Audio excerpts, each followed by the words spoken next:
আজ চতুর্দশী আর কাল যেহেতু কালী পুজো, তাই ভাবলাম আজকে সকালবেলা উঠে ঘর বাড়িগুলো পরিষ্কার করে একটু নতুন বেড কভার আর বালিশের কভার লাগিয়ে নিই। তাই জন্য সকালবেলা ঘরটর ঝাড় দিয়ে নিয়ে বালিশের কভার গুলো খুলে নিলাম, আর এদিকে কিন্তু একটা বেড কভার পেতে নিলাম। এটা হচ্ছে নতুন বেড কভার। বেড কভারটা দারুণ সুন্দর আর নরম, কটনের ওপর পিওর। তো এইটা কিন্তু আমি আমাদের দোকান থেকে এনেছি, কারণ আমাদের যেহেতু শাড়ি কাপড়ের দোকান, সেখানে কিন্তু সবকিছুই পাওয়া যায়।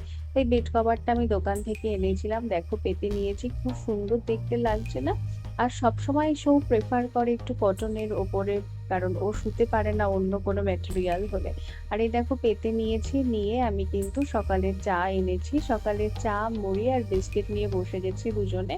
আর যাতে বিছানার উপর না পড়ে তাই জন্য কিন্তু এটা পেতে নিয়েছি।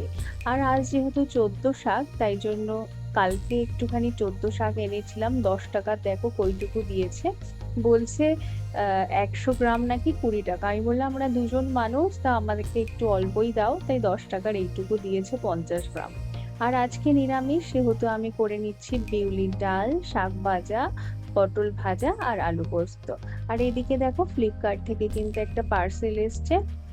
12টা জলের বোতলের অর্ডার করেছিলাম, সেটা চলে এসছে।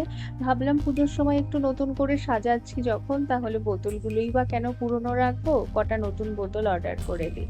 দুর্গাপুজো যেহেতু আমরা ঘর বাড়ি ভালো করে সাজাতে পারি না, এখানে থাকি না বলে, তাই কালী পুজোতে কিন্তু ভালো করে ঘরটা সাজাচ্ছি।